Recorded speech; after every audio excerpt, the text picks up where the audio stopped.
기억의 신비라는 제목으로 이렇게 말씀 나누도록 하겠습니다. 저는 생각을 해본 적이 사실 없었는데 제가 이제 전도사가 돼서 이제 사역 어떤 이런 일을 한 게 벌써 10년이 되는 해가 올해라고 합니다. 저도 전혀 생각해 본 적이 없었는데, 근데 그런 계기가 사실 있었습니다. 왜냐면 며칠 전에 제가 처음 전도사 사역을 할 때 아동부 전도사를 했거든요. 근데 거기 고학년 5학년 학생이 대학생이 돼서 특별히 이제 감신대를 들어가게 돼서 제가 있던 그 사무실 옆촌에 한번 찾아온 거예요. 그래서 그러면서 이제 횟수를 이제 세보고 막 이야기를 해보는데 10년이 됐다는 걸 알게 됐습니다. 그러니까 신학교에 입학한 청년을 보면서 참 세월이 많이 갔구나. 어린이 때 봤는데 이제 신학생이 돼갖고 이렇게 왔다는 모습이 참 신기하기도 하고 낯설기도 했습니다. 그래서 이제 또 이런 생각, 그런 오랜만에 만난 사람 보면 그런 생각을 하잖아요. 이 세월이 주마등 같이 흘러간 거를 이렇게 생각하게 되잖아요. 세월이 참 많이 갔구나. 그리고 동시에 그래도 이렇게 뭐 사역할 수 있었던 게 하나님의 은혜였구나 라는 그런 감사의 고백을 하게 됐습니다. 이제 학생과 이런저런 이야기를 나누다가 자연스럽게 과거에 서로가 기억하는 모습에 대해서 막 이야기를 하게 됐습니다. 그래서 너는 그렇게 말괄량이었고, 너 맨날 말을 안 듣고, 나는 엄청 까불고, 저도 뭐 그런 얘기 해주면서 막 재밌는 얘기도 하고, 그리고 그 학생도 역시 전도사님은 이런 사람이었어요 라고 이제 이야기를 해줬습니다. 당시에 이제 저는 신학대학원에 막 입학해서 이제 막 사역을 시작했던 때고, 그 전에 바로 이제 선교단체에서 이제 많은 은혜를 받아서 막 마음이 막 불타오르던 이제 그런 시절이었습니다. 그래서 학생이 저에 대해서 이 사람들이 이렇게 얘기를 해줬는데 저도 사실 굉장히 놀랐습니다. 어떻게 얘기해 주냐면은, 목사님 그때 설교할 때 너무 많이 울었던 거 기억하냐고. 참 많이 울었어요. 그리고 예배 끝나고 친구들하고 모여갖고 우리 전도사님이 눈물이 참 많은 전도사님이네, 남자인데 눈물이 참 많네 막 이러면서 떠들었던 기억이 난다는 이야기를 했습니다. 전혀 정말 한참 전에 잊고 있었던 어떤 그런 과거의 사건들인데 그때 이제 기억들이 막 되살아났습니다. 마음은 막 불같이 뜨거운데 방법을 모르니까 굉장히 서툴고 실수가 많고 막 그러던 때였었습니다. 마음속은 막 내가 하나님을 위해 막 죽겠습니다 막 이제 막 그런 마음이 있는데, 내가 나만 죽지 주변 사람들은 막 힘들게 했던 때도 참 많았던 것 같고, 그리고 막 반면에는 막 십자가만 보면 막 눈물이 막 나던 그런 때였습니다. 아직도 되게 기억이 나는 게, 금요일날 심야 예배 가면은 불을 다 꺼놓고 그 십자가 앞에 이제 뒤에만 불을 켜놓고 이제 막 기도를 하는데, 그때 막 하나님의 은혜에 감사해서 참 많이 울었던 그 기억이 났습니다. 그 친구를 만나면서 기억 저편에 까맣게 잊고 있었던 옛 이야기들이 마치 현재의 사건처럼 다시 느껴지는 듯 했습니다. 기억 안에서 하나님을 만나는 그런 경험이었습니다. 그러면서 동시에 떠오른 책 한 권이 있었는데 바로 어거스틴의 고백록이었습니다. 고백록은 어거스틴이 당시 기독교를 대표하는 독보적인 인물임에도 불구하고 자신의 과거를 회상해서 죄인된 자신의 모습을 과감하게 고백했던 그런 이제 책입니다. 쉽게 비교하면 어거스틴의 당시 영향력이 여의도 순복음교회 이영우 목사님 정도 되는 영향력인데, 내가 혼의 자식이 있고 내가 버린 전처가 있고 이런 이제 고백을 막 하고 있다고 생각해 보면은 이 책의 파급력과 이 책의 당시에 대중들이 읽었을 때 충격과 감동은 엄청났을 것입니다. 그러한 자신에 대한 회상을 고백록 10권 기억의 신비에서 어거스틴은 이렇게 얘기합니다. 오 주님, 나는 당신을 찾고자 할 때 내 기억 밖에서 찾지 않고 내 기억의 넓은 광장 안에서 두루 살폈습니다. 그러나 내가 당신을 알게 된 때부터 내 기억에 새겨진 당신의 모습 외에는 찾아볼 수 없었습니다. 내가 처음으로 당신을 알게 된 이후 당신을 잊어본 적이 없습니다. 그것은 내가 진리를 찾은 그곳에서 진리 자체가 되신 나의 하나님을 찾았기 때문입니다. 따라서 나는 진리를 처음으로 알게 된 때부터 진리를 잊어본 적이 없습니다. 그러므로 내가 당신을 알게 된 이후 계속 당신을 기억하고 당신 안에서 기뻐할 때 당신을 찾아 만나게 되는 것입니다. 이것이 나의 거룩한 기쁨입니다. 이것은 당신께서 자비로서 내 궁핍함을 굽어 살펴주시고 나에게 허락하여 주신 것입니다. 이 내용 중에서 가장 마음에 와닿던 구절은 첫 번째였습니다. 당신을 찾고자 할 때 내 기억 밖에서 찾지 않고 내 기억의 넓은 광장에서 두루 살폈다. 그리고 나온 구절이 또 뭐냐면 내가 처음으로 당신을 알게 된 후 나는 당신을 잊어본 적이 없습니다. 여러분 기억의 신비를 경험해 보신 적이 있으십니까? 내가 까맣게 잊고 있었던 것 같은데 어느 순간 누구를 통해서 그 까맣게 잊고 있었던 과거가 갑자기 회상되는 경험들이죠. 좋은 경험이 증폭되어 나타나기도 하고 나쁜 경험이 증폭되어 나타나기도 합니다. 그러나 신앙의 경험은 사실 이 두 가지 모두를 포괄하며 또한 그것을 넘어서는 기억의 신비라고 할 수 있을 것입니다. 왜냐하면 고난과 역경을 통해서 우리는 하나님을 만나고 그 경험은 고난이었지만 신앙의 신비는 그것을 우리를 새로운 삶으로 초청하시고 새로운 삶으로 이끄시는 것을 경험하게 만들기 때문입니다. 이처럼 우리는 기억을 통해서 지금까지 내 삶 속에서 일하셨던 하나님의 인도하심을 경험할 수 있습니다. 그분은 시공간을 초월하는 하나님으로 우리의 과거 사건들을 통해서 오늘도 말씀하시는 하나님이십니다. 저는 저와 또 목사님과 사모님께 이렇게 묻고 싶습니다.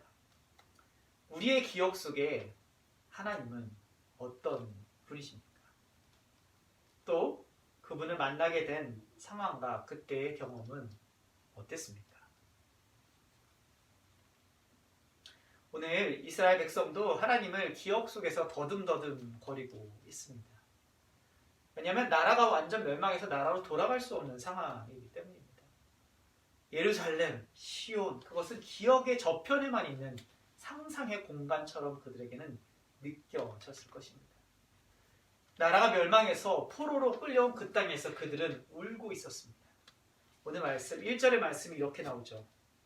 거기에 앉아서 시온을 기억하며 울었도다. 물가에 모여서 잃어버린 고향을 회상하려 합니다. 그곳에서 그들은 이전에 성전에서 불렀던 여호와의 노래, 즉 기쁨의 찬송을 부를 수 없어 탄식을 합니다. 탄식하며 그들 마음에 기억하는 예루살렘, 그들이 그토록 가고 싶은 그 땅에 대한 사랑을 그들은 이렇게 표현을 합니다. 우리 5절, 6절인데 같이 한 목소리로 한번 읽어봤으면 좋겠습니다. 5절, 6절 말씀 같이 한번 읽어보겠습니다. 예루살렘아, 내가 너를 잊을진대 내 오른손이 그의 재주를 잊을지로다. 내가 예루살렘을 기억하지 아니하거나 내가 가장 즐거워하는 것보다 더 즐거워하지 아니할진대 내 여가 내 입천장에 붙을지로다. 말씀 보면 어떤 생각이 드시나요? 사실 이제 반어적인 표현을 지금 하고 있는 겁니다. 예를 들어서 이제 이런 거죠. 내 눈에 흙이 들어올 때까지 그런 일이 일어날 수 없어! 라고 하는 강렬한 표현을 얘기할 때 완전 반대되는 이야기를 하는 것과 같은 내용입니다. 공동번역은 이 내용을 이렇게 이제 번역을 합니다. 이걸 보면 더 이해가 쉬운데 이런 내용이죠. 예루살렘아, 내가 만일 너를 잊는다면 내 오른손이 말라버릴지어다. 내가 만일 너를 생각 않는다면 내가 만일 예루살렘을 내 가장 큰 기쁨 위에 두지 않는다면 내 혀가 입천장에 붙어버릴 것이다. 이 말씀을 들으면 어떤 생각이 드시나요? 이들의 절절한 애잔한 마음이 느껴지시나요? 이거는 스스로를 저주하는 사실 장면입니다. 나를 저주하면서까지 자신들이 돌아가야 할 곳, 그 땅, 그 시온 땅을 잊지 않겠다는 얘기입니다.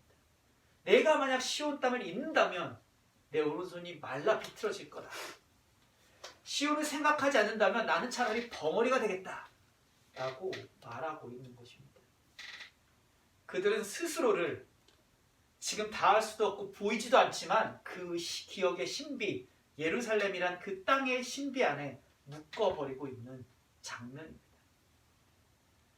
포로의 고통 속에서 절망으로 끝나는 것이 아니고 하나님을 찾고 찾으면서 어떻게든 희망의 노래를 불러보고자 합니다. 고난의 세월이 길다 보면 걸어가야 할 길을 잃고 헤맬 때가 있습니다.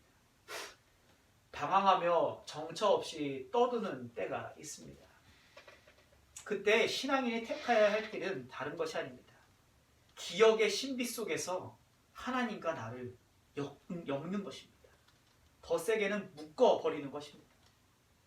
그로 인해 내가 지금 서 있는 곳에 대한 이 고난, 고통의 의미를 발견할 수 있고 또한 앞으로 나아가야 될 살아가야 할 이유를 찾을 수 있습니다. 아들을 보내시기까지 나를 사랑하신 하나님의 사랑을 발견할 수 있습니다.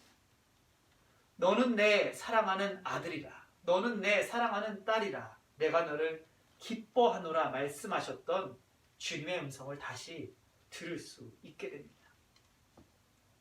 오늘은 추수감사주일입니다. 근데 추수감사주일은 사실 다른 날이 아닙니다. 그 기억의 신비를 경험하는 절기죠. 그 내 삶 속에서 하나님이 어떻게 일하셨고 그거에 대한 감사함을 고백하는 겁니다. 회상하면서 그 감사를 세보는 거죠. 기억의 신비 속으로 내가 적극 참여하는 행위가 추수감사주일입니다. 죄인이었던 나를 부르시고 하나님의 자녀 삼아주신 은총, 그 은총의 때를 뒤돌아보는 절기입니다. 그것이 추수감사를 통해 우리가 경험해야 할 기억의 신비입니다. 그 기억의 신비를 경험하게 되는 이번 추수감사절이 되기를 추수감사절이 되는 저와 여러분이 되기를 간절히 소망합니다.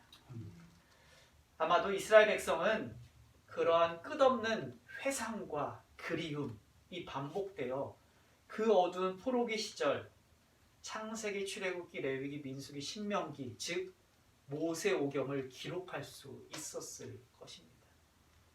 기억의 신비 속에서 자신의 그 만났던 하나님을 더듬더듬 찾아가고 만나가면서 자신의 존재의 의미를 다시 발견하게 됐고 그 존재의 의미를 부여해 준 그 전능자 하나님을 다시 깨닫게 된 것입니다. 재발견하게 된 것입니다.